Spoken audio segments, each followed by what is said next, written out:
2,000 kay si Roland, 2,000 sa amin. So, matatapos na nga namin yung record sa amin. Yung sa inyo, yung tinitext mo, forward ka lang ng forward. Bali, 300 so, para na yan. madali kang makuha, hindi mo na sila kailangan tawagan. So, ang mangyayari doon sa mga farm, saka pa lang mag-usap. So, kasi alam ko na kung ilan ang ilalagay, kung anong napili. Para mapadali ka, makipag-coordinate ka sa Comelec. Humingi ka ng record doon. Iyon na lang ipo-forward mo sa amin. Yung galing sa Comelec. Kompleto na po ba yun? May mga birthday na yun?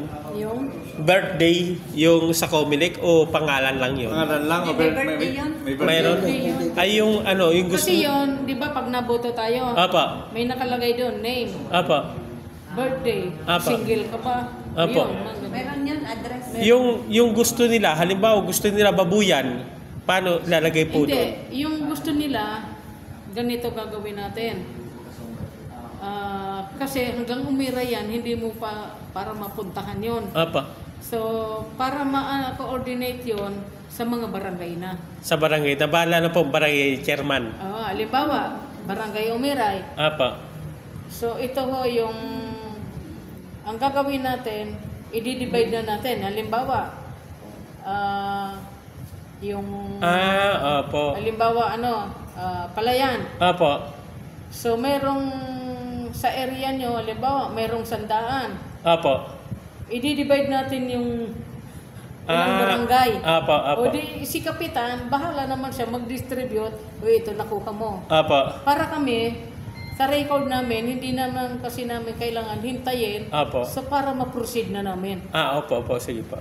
So, kayo na lang ang mag-uusap-usap doon. Kagaya dito, ibibigay ko yung contact ni Sir Roland. May isang barangay siyang nagbigay sa amin ng certificate para napunta kay Mayor. Iyon, kontakin mo siya. Sabi ko, magtulungan kayo. Para madali. Oo, para madali. Kasi, paghihintay namin isa-isa, paano tayo makakapag-ano? So, nag-uumpisa na, hindi pa tapos. Kaya kami, ang gagawin ko, 50% sa inyo, ipo-forward ko sa inyo na ito yung agarwood, ganitong hektarya lang ang kailangan. So, yung mga iba, yan, ito lang ang kailangan. Yung poultry, ilang hektarya lang ang kailangan. So, kayo-kayo na mag-uusap. Pero kami, naka-record na. Ganun na lang ba? Sige po. Ngayon, yung sa part naman nila,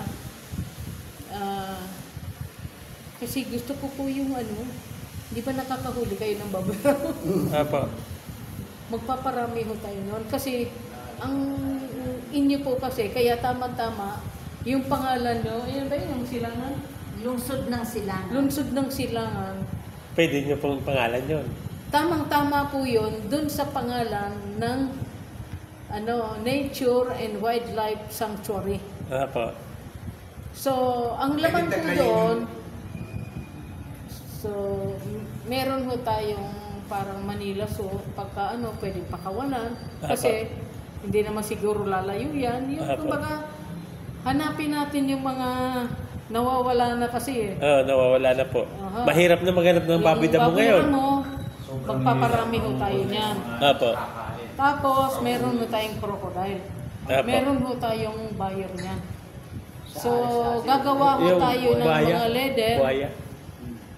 Mahirap po ang buhaya ay. Mahal lang po ang buhaya. Hindi ho yung buhaya na ngayon. Hindi po yun. Malaki po magiging income nyo doon.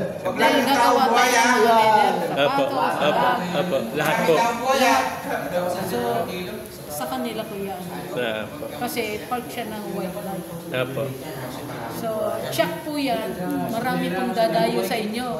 Basta ho yun, pag entrance sa inyo, meron agad tong. Meron ba yan? Kasi pag nagpasok ko doon, parang isang, yung dalawa kayong tribo. Pag pumasok doon sa isang tribo, may bayad. Pag pumasok sa isang tribo, may bayad. Hindi mapupunta sa iba. Sa inyo lang talaga yun. Sa community nyo. Basta parang Manila, sir. Parang ganun. Gada papasok. Opo, may bayad po. May bayad. Pero Hindi yun para sa syudad, para lang sa inyo yun. Sa inyo yun, sa community ninyo. Community niyo po yun. Kung dalawa kayo tribo. Meron po akong isang foundation na founder. Talagang ang project niya, puro IPs. So, involved din ho ako doon. Kaya lang, siyempre, priority ko yung amin.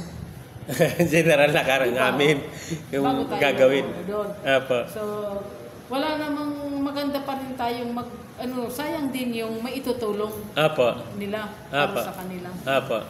Pero, Kaya ang balik ko po ulit doon sa 5 hectare. Ang pinag-aaralan ko kanina,